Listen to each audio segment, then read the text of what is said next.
ಬೇಸಿಗೆಯಲ್ಲಿ ಹೇರಳವಾಗಿ ಸಿಗುವಂತಹ ಮಾವಿನಕಾಯಿಂದ ಹಲವಾರು ರೀತಿಯ ರೆಸಿಪಿಗಳನ್ನು ಮಾಡ್ತಾರೆ.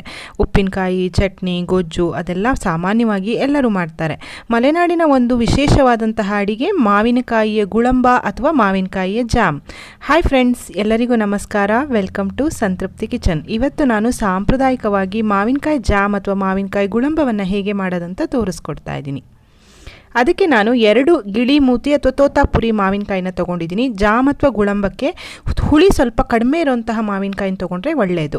ತುಂಬ ಹುಳಿ ಉಪ್ಪಿನಕಾಯಿಗೆಲ್ಲ ಯೂಸ್ ಮಾಡೋಂತಹ ಮಾವಿನಕಾಯಿ ತೊಗೊಂಡ್ಬಿಟ್ರೆ ತುಂಬ ಹುಳಿಯಾಗಿ ಬಿಡುತ್ತೆ.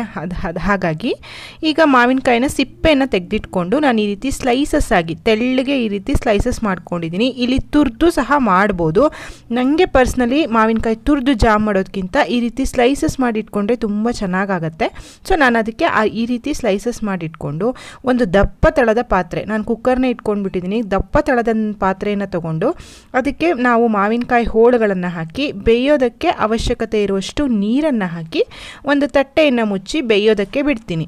ಇದು ಸ್ಲೈಸಸ್ ಮಾಡಿರೋದ್ರಿಂದ ತುಂಬ ಬೇಗನೆ ಬೆಂದ್ಬಿಡುತ್ತೆ. ಒಂದು 5ರಿಂದ 10 ನಿಮಿಷದೊಳಗೆಲ್ಲ ಚೆನ್ನಾಗಿ ಬೆಂದ್ಬಿಡುತ್ತೆ. ಲಿಡ್ಡನ್ನೆಲ್ಲ ಕ್ಲೋಸ್ ಮಾಡಿ ಬೇಯಿಸುವಂಥ ಅಗತ್ಯ ಇಲ್ಲ. ಈ ರೀತಿ ಡೈರೆಕ್ಟಾಗಿ ತಟ್ಟೆಯನ್ನು ಕ್ಲೋಸ್ ಮಾಡಿ ಬೇಯಿಸ್ಕೊಳ್ಳಿ. ಆ ರೀತಿ ಬೇಯಿಸ್ಬಿಟ್ರೆ ತುಂಬ ಬೆಂದು ಬಿಡುತ್ತೆ. ಹಾಗಾಗಿ ನಮಗಿಲ್ಲಿ ಹೋಳು ಸಿಗಬೇಕು. ಹಾಗಾಗಿ ಈಗ 2 ಮಾವಿನಕಾಯಿಗೆ ನಾನು ಒಂದು 3/4 kg ಜೋನಿ ಬೆಲ್ಲವನ್ನು ತಗೊಂಡಿದ್ದೀನಿ. ನೀವು ಯಾವ ಬೆಲ್ಲ ಯೂಸ್ ಮಾಡ್ತೀರೋ ಅದನ್ನೇ ತಗೊಳ್ಬೋದು. ಅದು ಅಚ್ಚು ಬೆಲ್ಲ ಅಥವಾ ಉಂಡೆ ಬೆಲ್ಲ ಆದರೆ ನೀವು ಪುಡಿ ಮಾಡಿ ಹಾಕೋಬೋದು. ಜೋನಿ ಬೆಲ್ಲ ತುಂಬ ಚೆನ್ನಾಗಿರುತ್ತೆ ಗುಳಂಬ ಮಾಡೋದಕ್ಕೆ. ಸೊ ನಾನು ಜೋನಿ ಬೆಲ್ಲವನ್ನು ಇಟ್ಕೊಂಡಿದ್ದೀನಿ. ತೊಗೊಂಡಿರುವಂತಹ ಎಲ್ಲ ಬೆಲ್ಲವನ್ನು ಹಾಕ್ತಾಯಿದ್ದೀನಿ. ಇಲ್ಲಿ ಸಿಹಿ ಮಾತ್ರ ತುಂಬ ಹದವಾಗಿ ಇರಬೇಕು. ಯಾಕೆಂದರೆ ಮಾವಿನಕಾಯಿ ಹುಳಿಯಾಗಿರೋದ್ರಿಂದ ಇಲ್ಲಿ ಸಿಹಿ ಸಹ ತುಂಬ ಹದವಾಗಿ ಮುಂದಾಗಿಯೇ ಇರಬೇಕು. ಇದು ಜಾಮ್ ಅಂದರೆ ಇಲ್ಲಿ ಹುಳಿನೂ ಇರುತ್ತೆ, ಖಾರನೂ ಇರುತ್ತೆ, ಉಪ್ಪು ಇರುತ್ತೆ. ನಾವು ಇದಕ್ಕೆ ಸ್ವಲ್ಪ ಖಾರನೂ ಹಾಕ್ತೀವಿ. ಇದು ಚಪಾತಿ ಜೊತೆ, ದೋಸೆ ಜೊತೆ ಎಲ್ಲ ತಿನ್ನೋದಕ್ಕೆ ತುಂಬಾ ಚೆನ್ನಾಗಿರುತ್ತೆ. ನಾನು ಬೆಲ್ಲ ಹಾಕಿಬಿಟ್ಟು ಚೆನ್ನಾಗಿ ಮಿಕ್ಸ್ ಮಾಡಿ ಸಣ್ಣ ಉರಿಯಲ್ಲಿ ಇದನ್ನು ಕುದಿಯೋದಕ್ಕೆ ಇಡ್ತಾ ಇದ್ದೀನಿ. ಇದು ಚೆನ್ನಾಗಿ ಕುದ್ದು ಗಟ್ಟಿ ಆಗಬೇಕು. ಸೊ ನಾನು 1 ಚಮಚದಷ್ಟು ಉಪ್ಪನ್ನು ಹಾಕ್ತಾ ಇದ್ದೀನಿ. ರುಚಿ ನೋಡಿಕೊಳ್ಳು, ನೀವು ಉಪ್ಪನ್ನು ಸಹ ಹಾಕೋಬೇಕಾಗತ್ತೆ. 1 ಚಮಚದಷ್ಟು ಅಚ್ಚ ಖಾರದ ಪುಡಿಯನ್ನು ಹಾಕ್ತಾ ಇದ್ದೀನಿ. ಬರೀ ಸಿಹಿ ಆಗಿಬಿಟ್ರೆ ತಿನ್ನೋದಕ್ಕೆ ಅಷ್ಟು ಚೆನ್ನಾಗಿರೋದಿಲ್ಲ. ಸ್ವಲ್ಪ ಖಾರನೂ ಇರಬೇಕು. ಸೊ ಸ್ವಲ್ಪ ಖಾರನೂ ಹಾಕೋಬೇಕಾಗತ್ತೆ. ನಾನು ಬ್ಯಾಡಗಿ ಮೆಣಸಿನ ಪುಡಿಯನ್ನು 1 ಚಮಚದಷ್ಟು ಹಾಕಿದ್ದೀನಿ.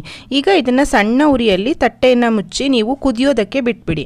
ಕುದಿಯೋದು ಅಂತಂದರೆ ಇದು ತುಂಬ ಗಟ್ಟಿ ಆಗೋ ತನಕ ಅಲ್ಲ, ಯಾವ ಹದದಲ್ಲಿರಬೇಕು ಅಂತ ನಾನು ತೋರಿಸ್ತೀನಿ. ನೋಡಿ, ಇವಾಗ ಚೆನ್ನಾಗಿ ಇದು ಕುದೀತಾ ಇದೆ. ಒಳ್ಳೆ ಕಲರ್ ಸಹ ಬಂದಿದೆ. ಮೆಣಸಿನ ಪುಡಿ ಹಾಕಿರೋದ್ರಿಂದ ನೋಡೋದಕ್ಕೂ ಸಹ ಒಳ್ಳೆ ಕಲರ್ ಬಂದಿದೆ. ಈಗ ಈ ಕಡೆ ನಾನು ಒಂದು 3 ಚಮಚದಷ್ಟು ಬಿಳಿ ಎಳ್ಳನ್ನು ಈ ರೀತಿ ಹುರಿದು ಪುಡಿ ಮಾಡಿ ಇಟ್ಕೊಂಡಿದ್ದೀನಿ. ನೈಸಾಗಿ ಅಂದರೆ ತರಿತರಿಯಾಗಿ ಈ ರೀತಿ ಪೌಡರ್ ಮಾಡಿ ಇಟ್ಕೊಳ್ಳಿ ಬಿಳಿ ಎಳ್ಳನ್ನು ಹಾಕೋದ್ರಿಂದ ಇದು ತುಂಬ ರುಚಿಯಾಗಿರುತ್ತೆ. ಹಾಗಾಗಿ ಈ ಬಿಳಿ ಎಳ್ಳನ್ನು ನಾನು ಪುಡಿ ಮಾಡಿ ಇಟ್ಕೊಂಡಿರೋದನ್ನು ಈ ಕಡೆ ಇದು ಕುದೀತಾ ಇದೆಯಲ್ಲ, ಇವಾಗ ಇದಕ್ಕೆ ಸೇರಿಸ್ತೀನಿ. ನೋಡಿ, ಇದು ಎಷ್ಟು ಚೆನ್ನಾಗಿ ಕುದೀತಾ ಇದೆ ಅಂತ. ನಾನು ಆಗಲೇ ಹೇಳಿದಾಗೆ ತುರಿ ಹಾಕಿಬಿಟ್ರೆ ನಿಮ್ಗೆ ಇದ್ರೊಳಗಡೆ ಇದು ಮಿಕ್ಸ್ ಆಗಿಬಿಡುತ್ತೆ.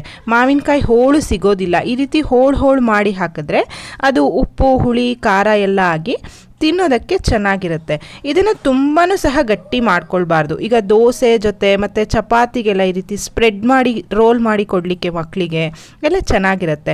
ನೋಡಿ, ಈ ರೀತಿ ಚೆನ್ನಾಗಿ ಕುದೀತಾ ಇದೆ. ಆಲ್ಮೋಸ್ಟ್ ಇದು ಆಗ್ತಾ ಇದೆ. ಇದು ಯಾವಾಗ ನಾನು ಉರಿಯನ್ನು ಆಫ್ ಮಾಡಿ ಅಂತ ಹೇಳ್ತೀನಿ ಅಂದರೆ, ನೋಡಿ ಈ ರೀತಿ ಇನ್ನೇನು ಒಂದು 2-3 ನಿಮಿಷ ಬಿಟ್ಟರೆ ಒಂದೆಳೆ ಪಾಕ ಬರುತ್ತೆ, 1 ಸ್ಟಿಂಗ್ ಕನ್ಸಿಸ್ಟೆನ್ಸಿ ಬರುತ್ತೆ ಅನ್ನುವಾಗ ನೀವು ಫ್ಲೇಮನ್ನು ಆಫ್ ಮಾಡಿ.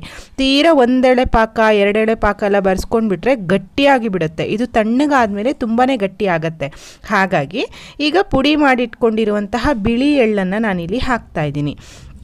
ಇದು ಹುರಿದು ಪುಡಿ ಮಾಡಿಟ್ಕೊಂಡಿರುವಂತಹ ಬಿಳಿ ಎಳ್ಳನ್ನು ಹಾಕಿಬಿಟ್ಟು ಚೆನ್ನಾಗಿ ಮಿಕ್ಸ್ ಮಾಡಿ ಒಂದು 2ರಿಂದ 3 ನಿಮಿಷ ಬಿಡಿ ಅಷ್ಟೇ. ಆಮೇಲೆ ಇದನ್ನು ಫ್ಲೇಮನ್ನು ಆಫ್ ಮಾಡಿಬಿಡಿ. ತುಂಬ ಮಾಡಿಕೊಂಡ್ರೆ ಜಾಮು ಗಟ್ಟಿ ಆಗುತ್ತೆ. ತಣ್ಣಗಾದ್ಮೇಲೆ ನಾವು ಏನು ಡಬ್ಬಿಯಲ್ಲಿ ಹಾಕಿಟ್ರೆ ತುಂಬ ಗಟ್ಟಿಯಾಗಿಬಿಟ್ರು ಒಂಥರ ಚಾಕ್ಲೇಟ್ ಥರ ಆಗಿ ಅದು ತಿನ್ನೋದಕ್ಕೆ ಅಷ್ಟು ಚೆನ್ನಾಗಿರೋದಿಲ್ಲ. ಸೊ ನಾನೀಗ ಫ್ಲೇಮನ್ನು ಆಫ್ ಮಾಡಿದ್ದೀನಿ. ನೋಡಿ, ಇದು ತಣ್ಣಗಾದ್ಮೇಲೆ ಯಾವ ಹದದಲ್ಲಿದೆ ಅಂತ ತೋರಿಸ್ತೀನಿ. ಈಗ ನಾನು ಆಲ್ಮೋಸ್ಟ್ ಒಂದು 3-4 ತಾಸು ಆಯಿತು ಫ್ಲೇಮನ್ನು ಆಫ್ ಮಾಡಿ. ನೋಡಿ ಎಷ್ಟು ಚೆನ್ನಾಗಿ ತಣ್ಣಗಾದ್ಮೇಲೆ ಈ ಹದದಲ್ಲಿ ಬಂದಿದೆ. ಈ ಥರ ಇದ್ದರೆ ನಮಗೆ ಚಪಾತಿಗೆಲ್ಲ ಸ್ಪ್ರೆಡ್ ಮಾಡಿ ಕೊಡ್ಲಿಕ್ಕೆ ಚೆನ್ನಾಗಿರುತ್ತೆ. ನಾನು ಮಕ್ಕಳಿಗೆ ಚಪಾತಿಗೆಲ್ಲ ಸ್ಪ್ರೆಡ್ ಮಾಡಿ ರೋಲ್ ಮಾಡಿ ಕೊಡ್ತೇನೆ. ತುಂಬ ಇಷ್ಟ ಆಗುತ್ತೆ ಮಕ್ಕಳಿಗೆ. ಇದು ಸಿಹಿ, ಖಾರ, ಉಪ್ಪು ಎಲ್ಲ ಇರೋದ್ರಿಂದ. ನೋಡಿ, ರುಚಿ ರುಚಿಯಾಗಿರುವಂತಹ ಮಾವಿನಕಾಯಿ ಗುಳಂಬ ಅಥವಾ ಮಾವಿನಕಾಯಿ ಜಾಮ್ ತಯಾರಾಗೇ ಬಿಡ್ತು. ಈ ಮಾವಿನಕಾಯಿ ಸೀಸನಲ್ಲಿ ಖಂಡಿತ ಈ ರೆಸಿಪಿಯನ್ನು ಮಾಡಿಟ್ಕೊಳ್ಳಿ. ಇದು 1.5 ಇಂದ 2 ತಿಂಗಳ ಕಾಲ ನೀವು ಹೊರಗಡೆನೇ ಇಟ್ಟು ತಿನ್ಬೋದು, ಏನೂ ಆಗೋದಿಲ್ಲ, ಚೆನ್ನಾಗಿ ಕುದಿಸಿರೋದ್ರಿಂದ. ಇನ್ನೂ ಜಾಸ್ತಿ ದಿನ ಇಟ್ಕೋತೀನಿ ಅಂತಂದರೆ ನೀವು ಫ್ರಿಜ್ನಲ್ಲಿ ಇಟ್ಕೋಬೇಕಾಗತ್ತೆ. ನಿಮಗೆ ಈ ವಿಡಿಯೋ ಇಷ್ಟ ಆದರೆ ದಯವಿಟ್ಟು ಒಂದು ಲೈಕ್ ಮಾಡಿ. ಈ ವಿಡಿಯೋವನ್ನು ನಿಮ್ಮ ಫ್ರೆಂಡ್ಸ್ ಆ್ಯಂಡ್ ಫ್ಯಾಮಿಲಿ ಜೊತೆ ಶೇರ್ ಮಾಡಿ. ಮತ್ತೊಂದು ಅಡುಗೆಯೊಂದಿಗೆ ಮತ್ತೆ ಬರ್ತೀನಿ. ಅಲ್ಲಿವರೆಗೂ ಧನ್ಯವಾದಗಳು.